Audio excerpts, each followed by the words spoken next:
ನಮಸ್ಕಾರ, ನೀವು ನೋಡ್ತಿದ್ದೀರಾ ನ್ಯೂಸ್ ಫಸ್ಟ್. ನಾನು ನವೀನ್ ಕುಮಾರ್. ರಾಜ್ಯ ಕಾಂಗ್ರೆಸ್ನಲ್ಲಿ ಕುರ್ಚಿ ಕದನ ತಾರಕಕ್ಕೆ ಏರಿದೆ. ಈ ಸಂಬಂಧ ಸಿಕ್ಕಾಪಟ್ಟೆ ಡೆವಲಪ್ಮೆಂಟ್ಗಳಾಗ್ತಾ ಇದ್ದಾವೆ. ನಾಯಕರುಗಳು ಬಂದು ಮಾತಾಡ್ತಾ ಇದ್ದಾರೆ, ಸ್ವಾಮೀಜಿಗಳು ಕೂಡ ಎಂಟ್ರಿ ಆಗಿದ್ದಾರೆ ಇದರಲ್ಲಿ. ಇದೆಲ್ಲ ಅಪ್ಡೇಟ್ಸ್ ನೋಡ್ತಾ ಹೋಗೋಣ. ಅದಕ್ಕೂ ಮೊದಲು ಹೆಡ್ಲೈನ್ಸ್.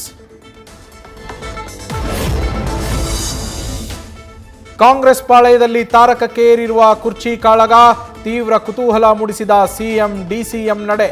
ಹೈಕಮಾಂಡ್ ಕರೆದ್ರೆ ದೆಹಲಿಗೆ ಹೋಗ್ತೀವಿ, ಅವರು ಹೇಳಿದ್ದನ್ನ ಪಾಲಿಸ್ತೀವಿ ಅಂತಿರುವ ಉಭಯ ನಾಯಕರು.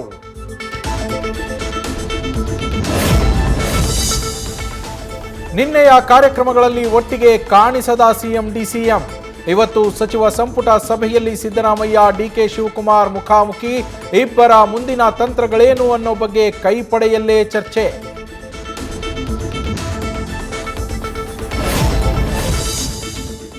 ವಿಧಾನಸೌಧದಲ್ಲಿ ಸಚಿವರ ಭೇಟಿಯಾದ ಮಾಜಿ ಸಂಸದ ಸಚಿವ ರಾಮಲಿಂಗಾರೆಡ್ಡಿ, ಶಾಸಕ ಶಿವಣ್ಣ ಜೊತೆ ಡಿಕೆ ಸುರೇಶ್ ಚರ್ಚೆ.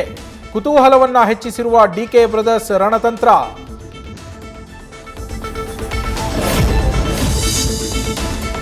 ಸಹಿ ಸಂಗ್ರಹ, ಪಕ್ಷ ವಿರೋಧಿ ಚಟುವಟಿಕೆ ನಡೆಸ್ತಾ ಇದ್ದಾರೆ.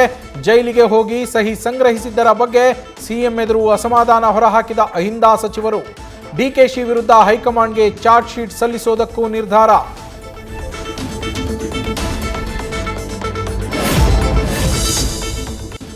ಸೀನಿಯರ್ ಲೀಡರ್ಸ್ ನಿರ್ಧಾರ ಮಾಡ್ತಾರೆ, ಹೈಕಮಾಂಡ್ ತೀರ್ಮಾನ ಮಾಡುತ್ತೆ. ಇದನ್ನ ನಾನು ಡಿಸೈಡ್ ಮಾಡೋದಲ್ಲ. ಯಾರೇ ಸಿಎಂ ಆದ್ರೂ ನನಗೋಕೆ, ರಾಜ್ಯಕ್ಕೆ ಒಳ್ಳೇದಾಗಬೇಕಷ್ಟೇ. ನಟಿ ಮಾಜಿ ಸಂಸದೆ ರಮ್ಯಾ ಪ್ರತಿಕ್ರಿಯೆ.